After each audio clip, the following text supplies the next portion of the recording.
after his accident on home soil last time out, but Alessio Finello it was, who only just missed out earlier on, Neil, so we could be in for a jumbled up Q2 depending on who graduates.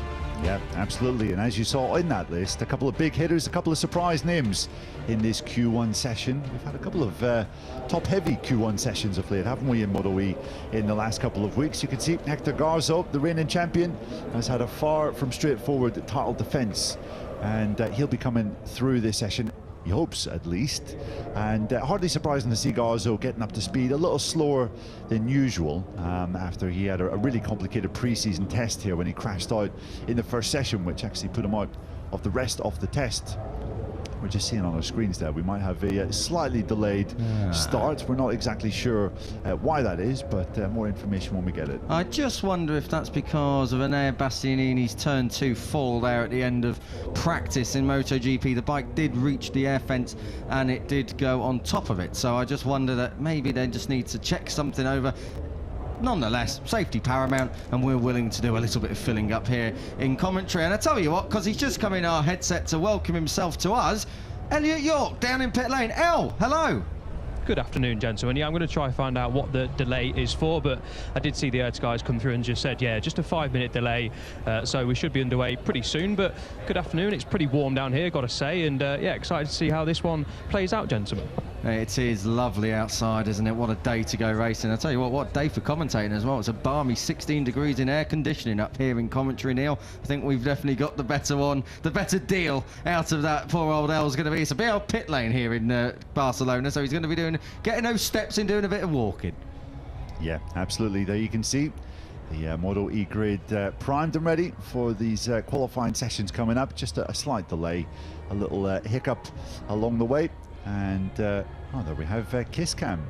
Not often that we see that in MotoGP, but always a pleasure to see fans enjoying themselves. That'll make a nice selfie as well. I hope they're really together. I hope he's not a CEO of a company or anything like that. That would be very unfortunate. Didn't look like it though. He embraced it. You can see new schedule MotoE pit lane opens at 25 past the hour, so that's only a 5-minute delay. That's something we can deal with. So in about 5.5 minutes we'll be ready to go here in MotoE. I can tell you it has been confirmed that Enea Bastianini's fall at the end of practice in MotoGP has caused this delay. Whether or not they need to change anything down there or not remains to be seen, but it is due to that accident. So just checking over a couple of things. El, you've got more. Yeah, just speaking to the Ertz officials, they just had trouble clearing the bike, as we saw in MotoGP. It ended up on top of the fence, and they just had a little bit of trouble removing it from where it was. I'm told that that is cleared now, so I think we're going to be underway pretty shortly indeed. No air fence issues to worry about. So yeah, it was Bastianini's stricken motorcycle that was the issue for the slight delay. Yeah, I can tell you that Jack Gorst, the MotoE race director, has just confirmed that it is to recover Enea Bastianini's bike. So of course, as we say, safety paramount, and to make sure that everything's ready and ship-shape and tiddly-tidy, we'll just have to have a 5-minute delay for MotoE. We're looking at Luca Bernardi. He was in the top 10 back in the opening round of the season, but besides that, Neil, it's been a bit of a struggle for the San Marinese. He has not been here in Catalonia, despite his success in World Supersport 4 years ago. He got injured, couldn't come to this one, so it's a whole new exploratory weekend, let's say, for the number 19. Yeah, most certainly is. Luca Bernardi not had the easiest of adaptations to MotoE in 2025. He's had just one top 10 finish so far in the first 4 rounds of the season. We spoke a little bit about Hector Garzo appearing in this Q1 session. One other name that stands out is the rider that was leading the championship going into Hungary. Andrea Mantovani is making a bit of a unwelcome habit, isn't he, of these Q1 sessions, appearing in them and almost being on the back foot as soon as the weekend has got underway. But Mantovani really struggling to recapture that form that we saw in the first 2 rounds of the season, which helped him lead the championship coming into Hungary, but the form has deserted him somewhat. The number 9, another big 10-minute session coming up here in Q1. Yeah, Mantovani, the form in the first half of the season definitely not carrying through into the second half of the season, or at least not the last 2 rounds, of course. He has had to come through Q1 before and has done so and gone on to achieve decent results. But for Mantovani, you do think that perhaps he capitalised on everyone else having a slow start to the season, Neil, and now everyone's in their groove and got going and has got the rhythm all sorted out. Perhaps Mantovani, coinciding with that, has also dropped off the boil, but isn't one of the absolute strongest riders when you've got Mattia Cassidy, who's thrown away 50 points from race winning positions and still leads the title. Yeah, absolutely. There is confirmation that we have just over 2 minutes until pit lane opens, and Andrea Mantovani is the lone representative from the Clint Ford factory team this weekend. We are missing Maria Herrera, aren't we, Kiko? We are. That's because that if things do go her way, she can be world champion for the first time in her career in the World WCR Championship. So while she's not here, we do wish her the best of luck and hope to see her next time out in Misano, maybe with a couple of extra trophies from Magny-Cours in France. Of course, World WCR, it's alongside the World Superbike paddock. And yes, we are MotoGP here in Barcelona, but World Superbike's at Magny-Cours. This weekend, their title fight is absolutely on fire between Toprak and Nicolo Buliga. So when you've got a spare moment in this, what is a bumper weekend of motorsport, Formula 1 as well in Monza. We've got a bit of BSB action as well over in the British Isles. When you've got some spare time, check in on World Superbike. You don't want to miss it, and particularly follow the World WCR Series and Maria Herrera. We are just over 60 seconds away from going, if you're just joining us, and we're expecting some red-hot lap times. Just had a small delay following on from Enea Bastianini's fall at the end of practice in MotoGP. Enea's all okay. It was just to retrieve the bike safely and efficiently. So just a few more minutes added on just to get the nerves going a little bit more in pit lane. Yeah, absolutely. Not long away is the start now. One other name to watch out for in this Q1 session coming up. In fact, there's a couple of others, but Oscar Gutierrez is another name that stands out. He had a brilliant round here at the circuit, Barcelona, Catalunya last year. Gutierrez won the first race and finished in second in race 2. So he has some real pedigree around this track, his home track as well. This is Hector Garzo, who really could have done without coming through this session, Neil. Garzo, it's not been the ideal title defence, has it? And actually all started to unravel here because of his injury in the test. Yeah, exactly. Got off to the worst possible start as the riders finally are able to leave pit lane. We can get this Q1 session underway. But yeah, as you mentioned, Kiko, it was the worst possible start. You just feel that Garzo's been on the back foot ever since then. He also crashed out on the first lap, or one of the first laps of running at the French Grand Prix, the first round of this year's World Championship. Practice, yeah, and I mean, that was just a kind of another injury on top of an injury, and it's been tricky to come back from there. However, he has found some consistency. The last 5 results have all been inside the top 7, but not quite at the level of winning races just yet. Not yet, but he has had a couple of decent outings back at the Red Bull Ring, of course. Hungary was all new for everyone, but can confirm we are out and looking to try and get some lap times in. Alessio Finello, Oscar Gutierrez, Hector Garzo, Jacopo Hosjuk, Andrea Mantovani, Luca Bernardi, Tibor Eric Varga, Tommaso Occhi and Raffaele Fusco are your riders who will be coming through to go through Q1. Only 2 of them can make it. Yeah, absolutely. And anyone that was tuned in and watching race 1 from Balaton Park in Hungary 2 weeks ago will be maybe a little surprised, relieved even, to see the number 47 of Tibor Eric Varga out in this session. I mean, I have to say, a fairly remarkable turnaround after what was a terrifying first lap crash for the home star in Hungary.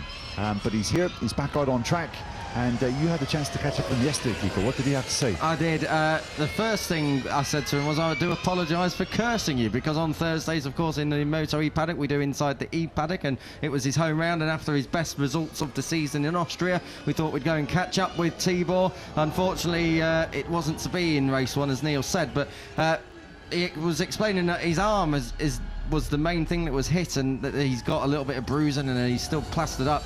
But the big scare was actually that it was Eric Granado who had hit Tibor Eric Varga before Mattia Casadei had to avoid him, and the brake disc had actually just scraped across the top of Tibor Erik Varga's helmet, which was quite scary for him to be talking about that. But Tibor Erik Varga hasn't watched the crash back, doesn't want to relive that moment, and I don't blame him, because it was a scary old incident. But as you said, Neil, unbelievable. He was back at the track later that day, had to pass the medical check to come here to Barcelona and to compete here. He's done that, he's out there, but remarkable that his injuries were nowhere near as bad as what could have been and what we first thought, having seen the crash. Yeah, what we first feared, being completely honest, because it was one of those incidents that no matter which track it happens on around the world, it's probably one of those moments that just makes you hold your breath. He had a huge high side coming out of the final chicane, and basically on the first lap he was second. At that moment, a whole field of bikes behind him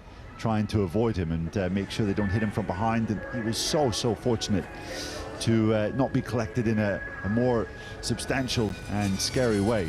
So we're absolutely delighted that he was okay after that crash, and just fantastic to see him back on track. Don't be surprised if he isn't quite showing the speed that we saw prior to that incident here this weekend. He's obviously refinding his confidence and refinding his speed somewhat, but just a pleasure to have the number 47 of Tibor Erik Varga back on track here. Yeah, and such a shame about the crash, because it really did stymie some momentum that he'd been building from Austria, then into Hungary for his home round. He led into turn one, which was one of the highlights of the entire weekend for the Hungarian fans, the 80,000 that did turn out.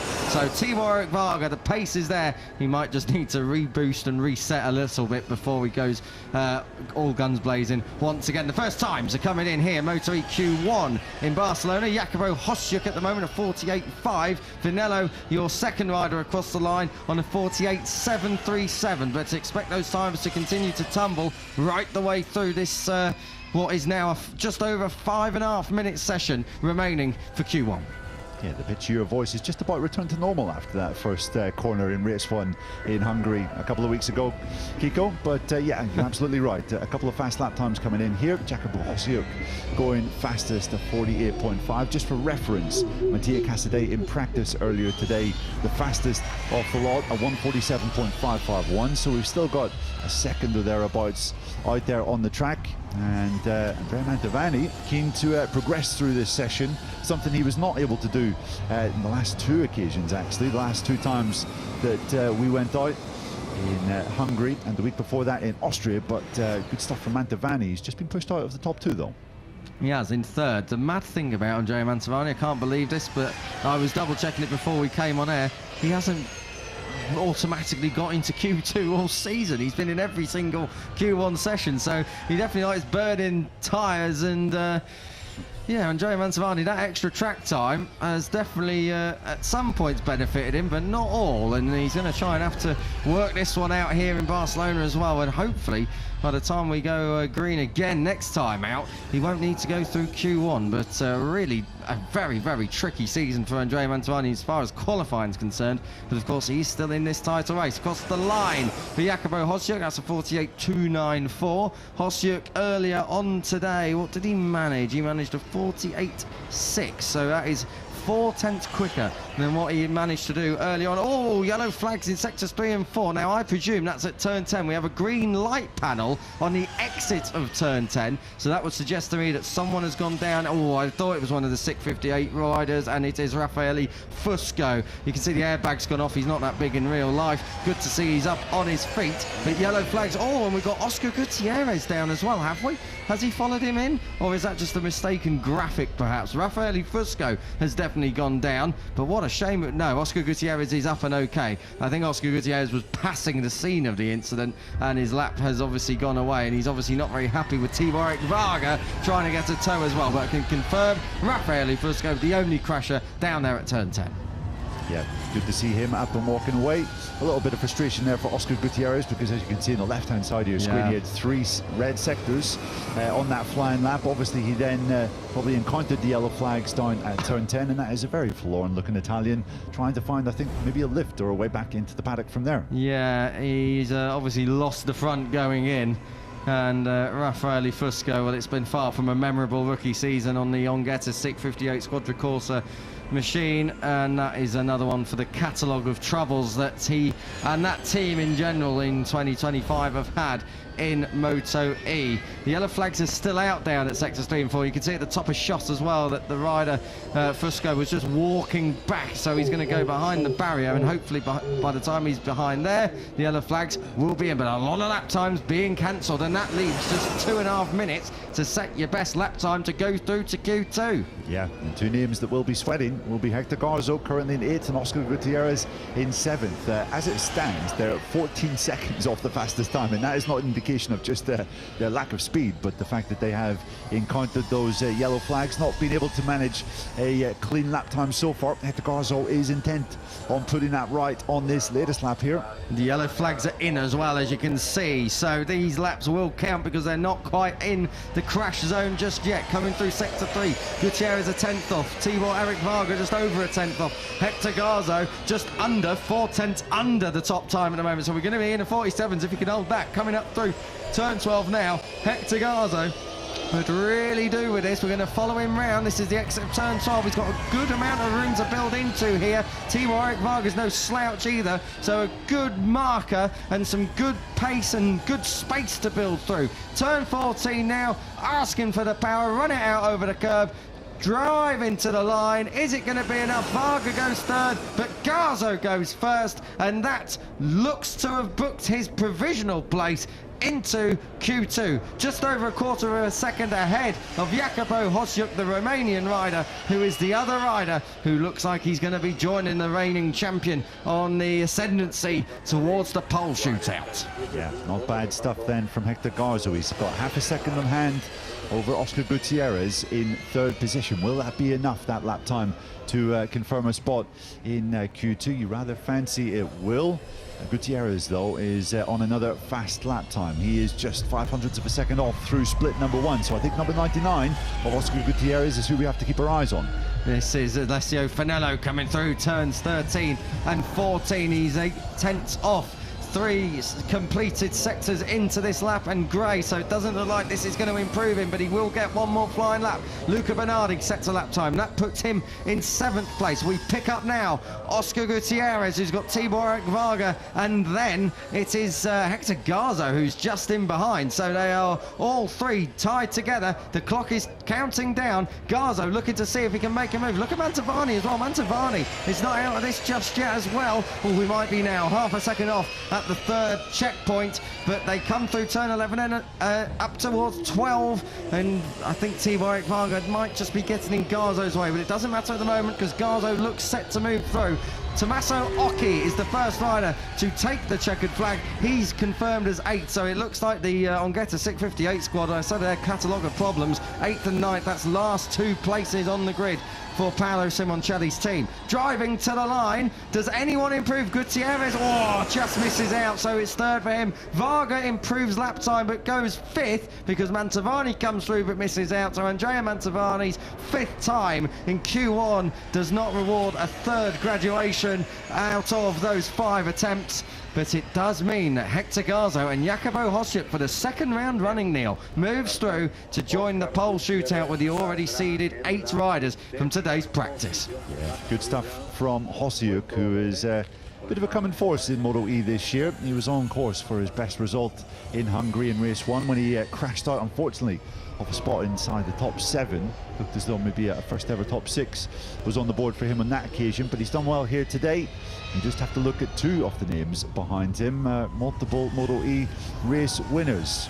Andrea Mantovani has it all to do from 12th on the grid tomorrow, and he will face an uphill task yet again to try and keep his name inside the title fight. And he's going to have to do it twice as well, because we go lights out at just after 12 o'clock and then the same again at 4. So Andrea Mantovani, of course, this grid sets the grid for both races, barring any penalties that come the way of any discrepancies from crimes committed by riders out there on track. But good move, good session for Hector Garzo. 48 0, there's time left in the locker. as you were saying, Neil, earlier on, the best lap time was a 47.5 from Mattia Casadei. So we're half a second off, but it doesn't matter because Garzo's leading the way and through. Yeah, good stuff from Garzo, who did come through from 11th on the grid in Hungary to post a pair of top 7 finishes, 7th in race 1, 5th in race 2. He'll at least qualify 1 place higher here today as a result of going through into Q2. So good stuff from the number 1. And there is Jacopo Hosiuk, who is also going into Q2. Waves to the camera after a sterling performance. Hosiuk looking to build on 9th place, his best qualifying result in MotoE. That was achieved last time out. You'd have got good odds on Hosiuk out qualifying Oscar Gutierrez here. Oscar Gutierrez, a winner here, of course, in Barcelona. No slouch at all. So Jacopo Hosiuk, decent level from the Romanian rider, and really, I don't think there was a lot expected of him ahead of 2025, but he's delivering over the last couple of rounds, isn't he? Yeah, he really is. So keep an eye on him in the 10 minutes that are coming up. Good to see some fans have stuck around after MotoGP practice to keep track on this MotoE qualifying session. This is the 4th time that the MotoE World Championship has come to the circuit of Barcelona, Catalonia, after 2021, 2023 and 2024. And I'm pretty sure on each occasion, Kiko, it has produced pretty exceptional racing. This is a real rider's track here, and the short MotoE races, shootouts, really do create some fantastic excitement, and we are set to have a pretty exceptional qualifying session coming up, judging by the practice session that we had earlier today. We really are. It's going to be a close-fought contest, that is for certain. It's Hector Garza, though, who leads the way ahead of Jacopo Hosiuk, moving through to Q2. Hosiuk outdoes his teammate Oscar Gutierrez, and not by a little bit either. That's just under 0.3 of a second between the two of them. So the number 12 has given the number 99 something to think about. Andrea Mantovani finds himself down in 4th in this session. That's a disaster for him. That's the back of the 4th row of the grid in 12th. Tibor Eric Varga, welcome back to you in 13th place overall, 5th in this session, but ahead of Finello, Bernardi, Occhi and Fusco, who crashed. So the Ongetta 658 Squadra Corsa team with work to do overnight ahead of tomorrow's races. But Hector Garzo leads the charge into Q2 ahead of Jacopo Hosiuk. Surely, could one of them cause an upset? I wouldn't bet against it. Stay tuned. Q2 up next.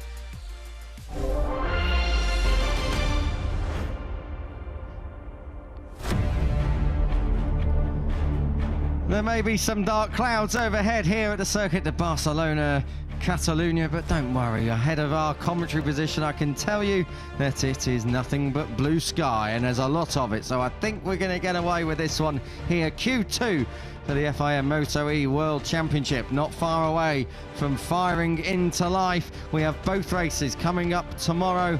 Race 1 at lunchtime, race 2 at the very end of the day after the MotoGP Tissot Sprint.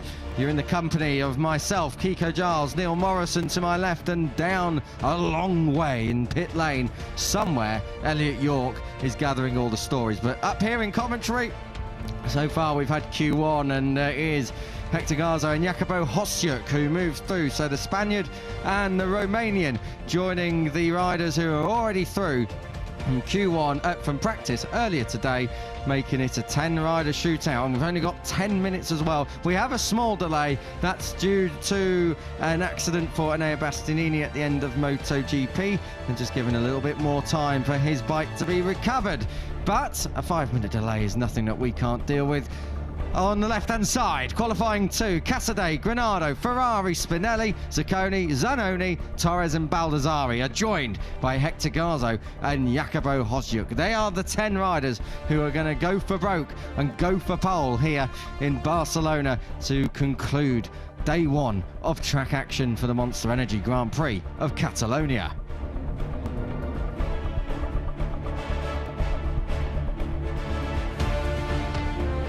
Everyone ready and waiting in pit lane then before 10 minutes of action gets underway. Neil, we've seen Garzo and Hosjuk move through already, but who are the favourites that have already established themselves after this afternoon's practice session?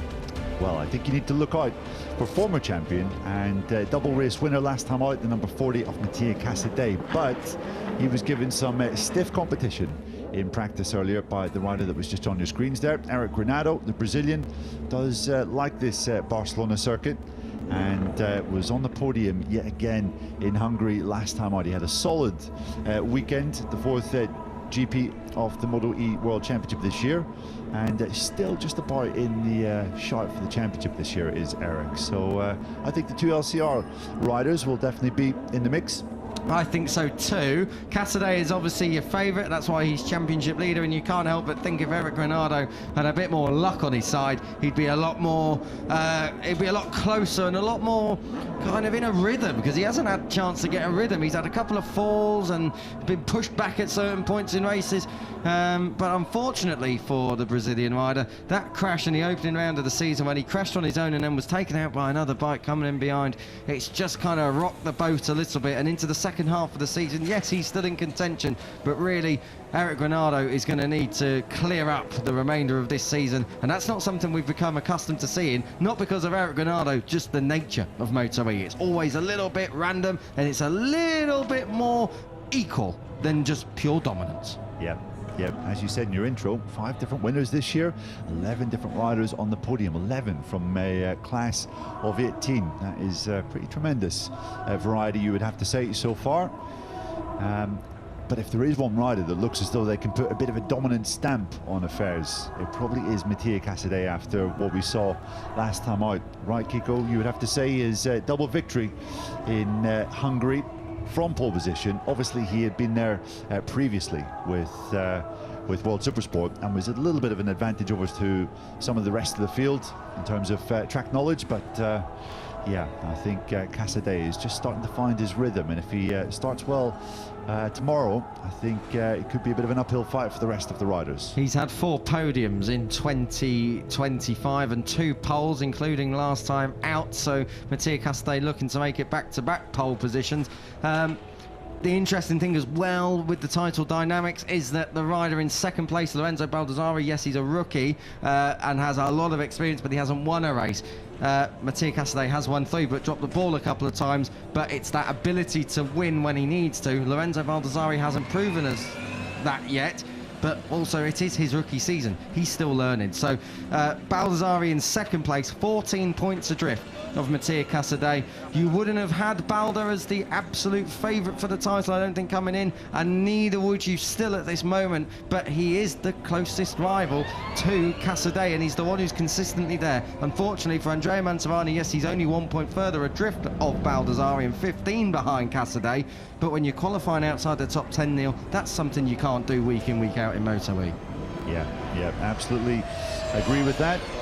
Just a reminder, we do have just 15 points covering the top 4 riders in the World Championship after 4 rounds. That is Casadei, Baldassarri second, 14 points back, and then Mantovani and Zacconi are third and fourth, tied 15 points back off the championship summit. So it is tight at the top, but if Casadei keeps that good run going, you feel he's going to put some real ground between himself and the rest with just 2 rounds remaining. You really do, and Casadei will know that. Casadei has dropped the ball from the lead twice in 2025. He cannot do it again after all this hard work to get himself hauled back. It's in contention. The top 2 in the title are your 2 on screen at the moment, Casadei and then the number 7 of Lorenzo Baldassarri. We are already underway with Q2 here in MotoE, and less than 9 minutes remain. Everyone just on their out lap at the moment. Nicola Spinelli, who was on the podium last time, out in race 2 at Balaton Park, coming through turn 4. Kevin Zanoni, who had a bit of a disaster back in Austria, if you remember, in qualifying, he's in this one as well, along with Jordi Torres, and it's getting all a little bit tight and unnecessarily tight down at turn 5. Pinch points on this circuit, Neil. Where have we got to be careful? Where are yellow flags always prone? And I'm mentioning yellow flags because that's where laps start to get cancelled and the grid starts to change shape. Yeah, well, two trouble points on this circuit have historically been turn 5 and turn number 10 at the end of the back straight. We're coming through turn 9 as it stands down the back straight here, and this is turn 10 where we saw one of the 658 bikes, Fiorelli Fusco, crashing in Q1. This is a really tight left-hander taking a very low speed, and you're scrubbing off serious speed going into there. Very easy to tuck the front. So watch out for any mistakes going into there. And of course, a reminder, if you go on the green like Alessandro Zacconi has done on his out lap, but if you go on the green in a timed lap, that means that lap gets scrubbed off. So don't be going anywhere near that green, otherwise well, you'll be finding yourself a little bit further down on the grid than you'd perhaps have liked. Yeah, touching that green, the head will be in the clouds. Oh, it really will, particularly in Barcelona anyway. Down in towards turn 1, Alessandro Zacconi is working his way through. Eric Granado moving through in towards turn 5. Now, I reckon Eric Granado is the rider who is furthest around this lap at the moment. So any yellow flags, Granado should be clear at least to get this banker in. Unless, of course, he is the one who causes the yellow flags. And it really mucks up everyone else's timed lap at the moment. But he's coming through turn 8. This is turn 9, top of the hill, late apex, and then drive it all the way out to the edge of the curb, back across the track and down into this really tricky downhill left-hander at turn 10. We've seen so many incidents across all the classes here throughout the years, and already throughout Friday. But Granado gets to its safety this time around up towards turn 12. Yeah, great style. Eric Granado through turn 11 and 12. He's looking very quick indeed. The fastest lap time of the day so far, MotoE, 47.551. We have absolutely obliterated last year's lap record, by the way, by half a second. I wonder if we'll be able to go faster still here in this afternoon heat. Granado comes across the line. It is a 47.575 straight out, almost as fast as Mattia Casadei was able to do earlier today. 24 thousandths in it, and you know that Eric Granado might just have a little bit more in the locker. Casadei was out on the green, so this lap is going to go away from him. Couldn't quite see the state of Lorenzo Baldassarri, whether or not he exceeded track limits as well, but they're coming down the straight now, trying to keep it clean and get another lap time in. Casadei goes third and Balda second, but I'm fairly sure Casadei's lap time is going to go there. Zacconi moves up to the front row provisionally with one flying lap. You can see there Jacopo Hosjuk is just coming out down on the pit lane exit, so he's going to get a couple of laps after his first out lap, at least, to try and see what he can muster up here in MotoE qualifying 2. Down towards turn 1, Spinelli has gone into 7th place. This is Garzo. He's got no time set, but this is his first line lap, and straight away aborts it in a little bit too deep down in towards turn 1. And this is down into turn 10, getting it all crossed up, under braking. Hector Garzo is not coming easy for the number 1, is it? No, it certainly isn't. It's the second mistake from Hector down at turn 1 in, what, under a minute. And Garzo will be having to leave it late to set a fast lap time in this session. Silly old Hector. Coming through turn 4, down towards turn 5. As you can see, Garzo's lap time has been cancelled, so he's going to have to wait again to make anything out of this. So Garzo is really having it tough here in Barcelona, having already come through Q1. We're on board with Mattia Casadei. His lap time didn't get cancelled, so perhaps he wasn't on the green, and then perhaps just on the very extreme edge of the curb. But well, never mind. He's got Lorenzo Baldassarri stalking him through 11 and 12. Now, this could be a bit of a dress rehearsal for what we're going to see this weekend. These two have not locked horns in 2025 so far, but now they're top 2 in the championship. I wouldn't bet against it this time around. Lorenzo Baldassarri likes it round here, has good form round here from his Moto2 and World Supersport days, so don't bet against Balda trying to upset the apple cart a little bit and adding his name to the winners list. Casadei moves through for P3. No, sorry, into P4, because Baldassarri moves up to P3 as well. Zacconi's gone second, so everyone just saying those personal best laps, but it's not until the moment there for Zacconi. It's not until the last couple of minutes where we'll really start to see the grid form. And I tell you what, Jordi Torres, home hero, born just up the road in Ruby, he's moved up into second place here. So Jordi Torres, that is a fantastic effort from the rider who really hasn't really had so much form in 2025, but he's turned on the coals now, middle of that front row provisionally. Yeah, good stuff from Jordi Torres, who probably still thinks back to the second race here in 2023 when he crashed out of the lead with, I think, 1 lap to go. And with it, his championship chances evaporated almost 100%, not quite, but it was a definitive moment in that year's series that went on to Mattia Casadei in his favour. So Torres has shown speed around this track. He's never won here at MotoE before, but good stuff from him to go into second. You can see from the gaps at the top here that Eric Granado's fastest time really is going some. No one able to get within 3/10 of a second of the Brazilian, and he is on course to potentially go faster still. Could this be a lap record from Eric? Not quite on that particular occasion, but a 147.6, still comfortably faster than anyone else has gone in this session. Yeah, Granado is still lapping quicker than everyone else, as you say, Neil, and 3.5 tenths more or less over Jordi Torres. That's going to fill the Brazilian with a lot of hope going into tomorrow's 2 races. We continue to track Casadei and Balda. Now, Balda's on a great lap here. What's this going to do? P2. Balda has nudged Casadei back to 4th there. So Baldassarre, good job there to get up onto the middle of that front row and get ahead of his main title quarry.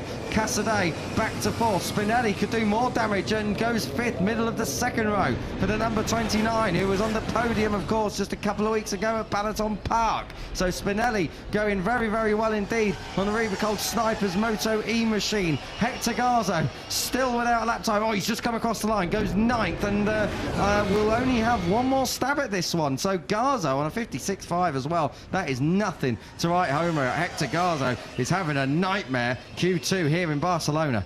Yeah, as you can see, just under 9 seconds slower than Granado. So Garzo has not been able to put a clean lap together at all in this session so far, and this will be his final effort of the session. So let's see what the number 1 can do. As it stands, it looks as though he's going to be 9th at best. We'll have to keep an eye on Jacopo Hosiuk, who is yet to set a competitive lap time. Oh, what's happened here? Sector 3. This could be a bit of a nightmare for Hector Garzo. It looks like it's down at turn 7. And I can't quite see who it is. Is it Hosiuk? Oh, it's Zacconi. Alessandro Zacconi, who is in a danger zone, really, in P6. He could easily be nudged back a little bit more here. What a disaster, Alessandro Zacconi. And I tell you what, I bet that's a fairly swift off down towards turn 7 and 8, because that is coming downhill from turn 5. The kink at 6 and under braking, you could be doing well to get away with that one, but Zacconi is walking away at least. Let's see the state of the bike as we come down across the line again. Casadei and Balda are going to get another lap underway here. Whether or not they reach the yellow flag zone and this lap still counts remains to be seen. Nicolas Spinelli is coming through turn 14 here and going to be coming to the line, and he's right there, but his lap time has been cancelled. That'll be for yellow flags. That is such a shame for Spinelli, who was looking to try and nudge Zacconi back another spot to P7. The checkered flag is being made ready in 3, 2, 1, and the checkered flag is out. This is everyone's last laps now. Yeah, and let's see, the yellow flags look as though they have been withdrawn at turn number 7, which is good news for these riders here. Just keeping an eye on our timing screens, and pretty much everyone that has come through split number 1 on the last flying lap has set a red first sector. So this session is far from done. This session is far from done. Wow, Spinelli bouncing up towards turn 4. Balda coming through and trying to see if he can make his way through on Mattia Casadei. Our yellow flag monitor is still saying it's active at the top of your screen, but on the graphic it was away. But I think the bike was still being treated at the side of the track. So for sure Casadei and Balda have rolled out of this one. I don't think we're going to have any change on that front row, but we'll keep an eye on it. Baldassarre bounces in towards turn 10. It loops back round. It's a double apex. For some reason it's counted as 2 corners. That's turn 11. This is up towards 12. Casadei, well, we'll get a nice little chance here to have a look at what Balda's all around. So the yellow flags are still out then. Our little graphic on our track map was a little bit wrong, perhaps a little bit ambitious to say the yellow flags are in, but it doesn't matter. These 2 are coming through. There's going to be no change. Granado has already taken the flag. It doesn't matter. We're on board with Casadei. Balda's going to cross the line. It doesn't matter at all. Balda second, Casadei fourth, Slipstream City, and is it perhaps something to keep an eye on tomorrow. Hector Garza, a 56.5, not able to get a clean lap in, and you've got to say that from the reigning champion, Hector Garza, that is perhaps not the best way to go back to Barcelona, and really to leave it that late in the first place is not the smartest of things to do, but he's found himself at the head of the fourth row, Neil. What a disaster. Yeah, disaster for the number one. Never got going in that Q2 session, and when he did, just could not string a clean lap together. But it is pole position for this rider here, his first pole position of 2025. Brazil is back on top. Eric Granado. Brazil is back on top. Sorry, Neil. Fourth pole sitter of 2025, but it's Granado's third in Barcelona. So, track specialist. Yeah, he does like this spot, does Eric. And it is the fourth time from 5 that Eric has qualified on the front row in 2025. So that gives an indication toward his strength so far this season. The only time he was off it was when he was making comeback from that horrible leg injury he sustained in the first race of the year at Assen, when he was far from fully physically fit. So it does show that over one lap Eric is without peers here in Barcelona. Let's see if he can manage to translate that into a first victory of 2025 tomorrow. Second for Lorenzo Baldassari on the front row once more. That is a fine ride from the number 7. And just to keep the locals happy, how good is it to see Jordi Torres back on the front row, the number 81. He's always a character, and he'll have plenty of home support here this weekend. Jordi Torres back with a bang. He crashed out of the lead in 2023, but he was on pole that year, so happy memories once again 2 years later for the 81. Yeah, great stuff from Jordi Torres. He was saying coming into this weekend that him and his team really need to find the remedy for some of the issues he's been having with the front tyre this year. He feels it's just a bit of a critical feeling he has on the front, and that just has taken away some of his confidence in braking. You do wonder whether 1 or 2 setup changes have made a difference here today. Torres looking a lot more like his old self, a lot more like the rider that was a 2-time champion in this category in years gone by, and great to see him back on the front row. First front row for him since Assen. You can see down there Lucio Cecchinello, the team owner for LCR Racing. Fantastic to see Eric Granado back on pole. And of course we go to Brazil next year, perhaps not with MotoE, but definitely with MotoGP. And Eric Granado is always one of the most popular here in the MotoE paddock. And well, he's done nothing to discredit himself or do himself a disservice this weekend, back on pole. And really, as you say, fourth front row in 5 as well, Neil. That is a really strong qualifying performance once again by the 51. Yeah, it really is.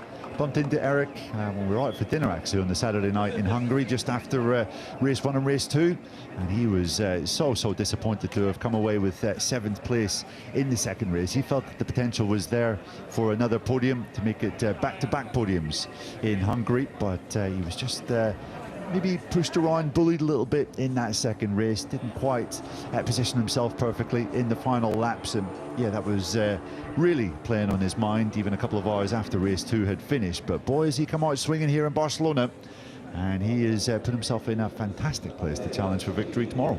Granado already has the record for pole positions. That is his 11th. His last one here last year, 2024 in Catalonia. So a track that he loves, and maybe it's just that kind of thing that, you know, a circuit, you love a circuit that can just spear some confidence into you. And Granado, perhaps not needing confidence, but needing results to give him some platform to build from. We are, I'm sure, going to be getting ready for interviews very soon.